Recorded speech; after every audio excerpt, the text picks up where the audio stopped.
Hello, I'm back. It's me. Today we're gonna be cutting up some bacon. So me and my mom, we got a pork belly at Costco and we made some bacon with it. This is our second time making bacon, and so I just wanted to film what it's like when we cut it up because it's been 21 days since it's been curing, and so we're ready to cut it up. And yeah, so my mom and I were going to be cutting it up, and this is my mom. Hi. So let's get to cutting the bacon. Hey, it's me, voiceover Sophia. So like I mentioned earlier, we bought a pork belly from Costco that weighed just over 9 pounds, and that makes a lot of bacon. This little chunk that you can see us cutting up isn't the whole pork belly, it's just about a third of it, since our vacuum sealer can't seal bags big enough to hold the whole pork belly. What makes bacon bacon is the curing process. Our cure is made up of salt, pepper, and sodium nitrite. That's it. We don't cure our bacon with any maple syrup or sugar or anything else because we want it to be carnivore kosher. After we rub the cure all over the pork belly, we seal it up and put it in the fridge to cure for at least 21 days, flipping the belly every few days.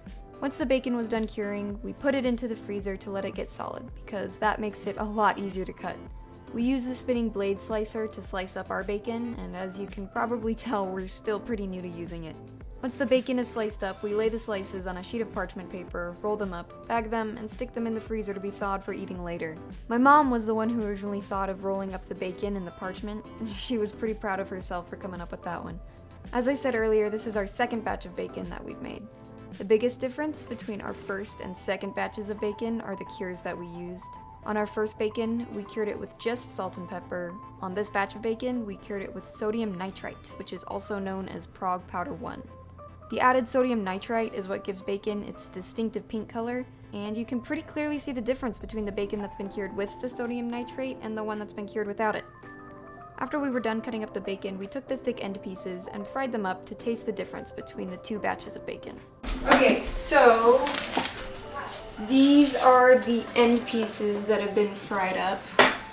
That is the one with the sodium nitrite, and that is the one without. And they don't look too different fried up, but I think we're gonna try them and see if we can tell a difference. Very crispy. That end. Okay, so this is the one with... This is the old. Yeah, this is the old one.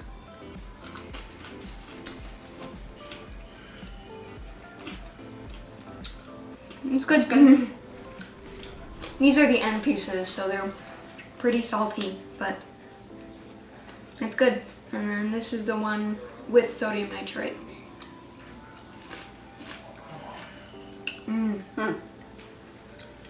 That one might... Excuse me. That one's still really salty. I can't really tell much of a difference, to be honest, but... It's bacon. It's good. Yeah, it's good. Okay. So you've been carnivore for how long now?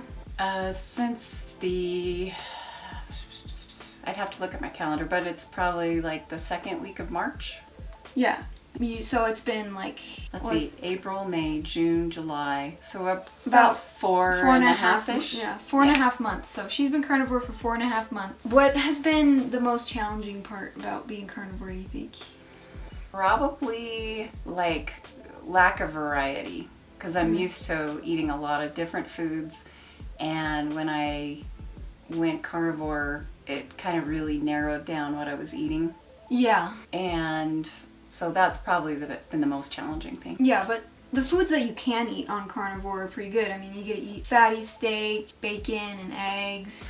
Oh yeah, it's all good. Yeah, it tastes good. Personally for me, I mean, as somebody who had an eating disorder, the food that has an eating disorder, the food that I was eating was already pretty like, I'd already kind of restricted myself to small amounts of food, so I feel like that transition was easier for me personally, just because there was already a lot of foods that I had kind of limited myself to, so I was just kind of switching over what kind of foods I was limiting myself to.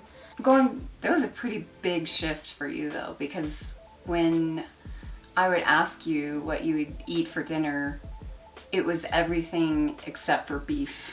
Yeah, It was funny to me. I was afraid of beef for a long time because of how I don't know. I was always kind of afraid of red meat. I would always eat like chicken breast. That was mostly it. I would eat pork. Lean pork. Yeah, lean pork from time to time, but it was mainly chicken breast for me. Going back a little bit, how did you come across carnivore, and what made you decide to switch to carnivore? Let's see. So really the first real exposure I had to carnivore was a friend of mine from my gym. She's a fellow CrossFit coach.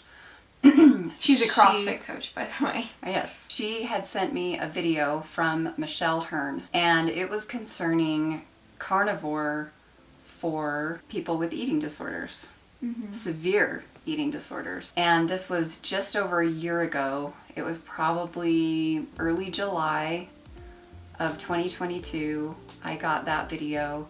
And I started looking into it because at that point, as a mom, I was just really, really scared for Sophia.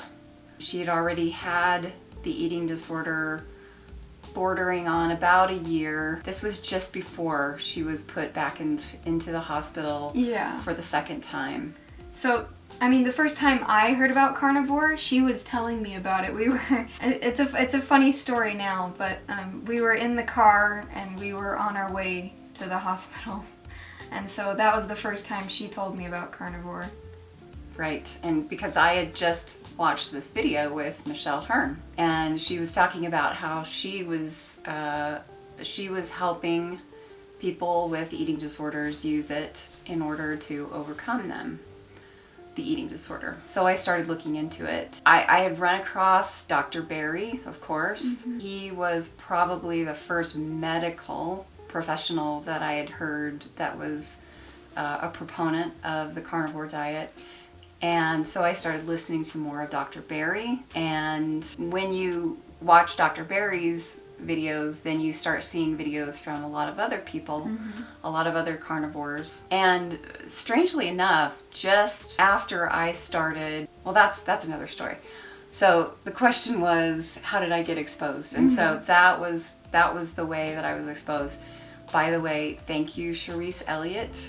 You saved my life and you saved my daughter's life.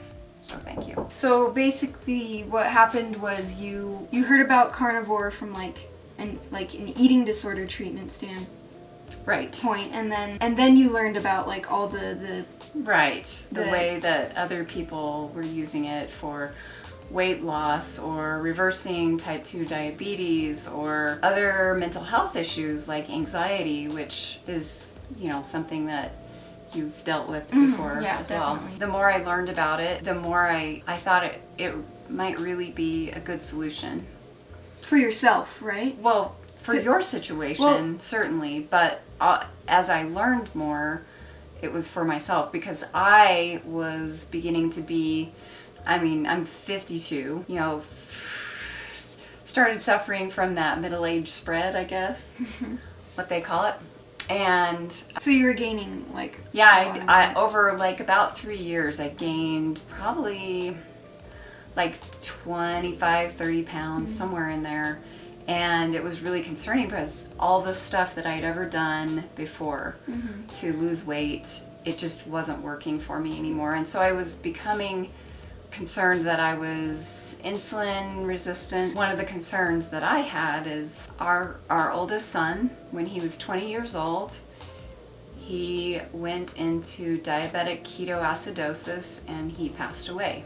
He was living away from home at the time, and it was a surprise to us because he had not been diagnosed with diabetes. We don't know if it was type 1 or type 2 either. No.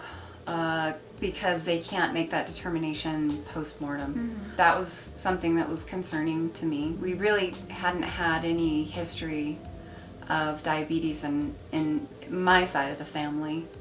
And so there's kind of some biological question marks in my family tree. Okay, so I decided to experiment on myself. First of all, so that I could maybe show Sophia that it had health benefits. Obviously, she was trying to do the opposite thing of what I'm doing, but where I was trying to lose weight, she's trying to gain weight.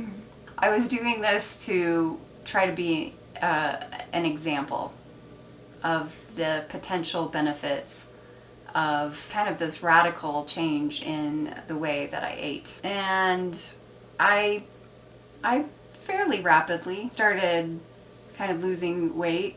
Yeah, so you've lost quite a bit of weight over like the past 4 months. I have. I've lost 28 pounds over the last 4 months. And that, I mean, a lot of that is probably not even like, it's like your body's composition is changing. So it's, maybe you're not losing weight, but you're also probably turning like muscle into fat, or fat into muscle. That's the hope. Yeah, that's, yeah. So yeah, I think you did set a good example for me. I guess the question is now then, was there anything that I did that helped you to make the decision, or was it really just the study that you read? Well, I mean, I had been considering going carnivore for a while before I actually decided to pull the trigger and do it. Yeah, so had I. It was getting to the point where I was being told I'm losing too much weight. I kept telling myself, and I kept telling my mom and my doctor and my therapist, okay, yeah, I'll eat more, I'll do something about it. I think honestly I was kind of lying to myself and to others, and I'd been considering going carnivore for a while, but I didn't actually really have the intention to do it. And I think it took for me getting to the point where I almost was hospitalized again. I had that hanging over my head, and so I had to actually commit to gaining weight, because I had been saying for months and months, yeah, I'll start working to gain weight again. I would do well for a few days, and then I would start to fall back into my behaviors again. And I think it was really just that threat of being hospitalized again and losing the freedom and the control that I already had. But yeah, it was the study that I found. It was the Dr. Berry live stream that she showed to me that really kind of sealed my resolve. That was the tipping point, I think. I mentioned this in my first video. But as soon as I listened to that video, I listened to the study, and I went through and I read the study myself. I felt a lot of hope, and I felt like maybe carnivore or animal-based keto was the answer. So that night I decided, yeah, I'm doing this. Today's 5 weeks. Today's 5 weeks for me. So it's been 5 weeks now, and I think things are going pretty good. My weight has been trending up pretty steadily. What's the question? So what are some of the most compelling and like positive changes that you've noticed while you've been on carnivore? Well, one of the first things that I noticed is that when I would lay in bed at night, I'd have to kind of toss and turn a little bit, because if I laid in one position for too long, my hips would start hurting. And I noticed probably a couple of weeks into being ketovore that wasn't happening anymore. And then I started noticing that I was recovering from workouts a lot faster, and I started dropping weight. So those were all really great things that I saw within a very short period of time. And over time, an evening out of my moods, which is really great because stuff doesn't stress me out quite as easily as it used to. I've been able to be a lot more patient with my children, with Sophia especially, and so it's helped me to be able to kind of take the things that I've learned about dealing with eating disorders or just tough situations in which you could be really stressed out and not react in the best way, and to be able to kind of, I don't know, react better in stressful situations. Keep your head on. Yeah, and it's been a lot easier to keep positive focus, mental focus, and a lot less brain fog, which is really nice, especially at this time of this season of life. in which I'm moving and into kind of seeming like natural forgetfulness. And I think those are the main things that I've noticed. Yeah, so it seems like you've noticed and you've experienced a lot of benefits from Yeah, I even would just say. doing just even ketovore. Like, Right. well, thank you for cutting up the bacon with me today and getting that done, and thank you for being in my video today. You're welcome. I love you. I love you too. So thank you so much for watching this video, and go eat some bacon or beef or chicken or pork. Go eat some meat Or eggs. or eggs Or butter. or butter. Yeah. But bye.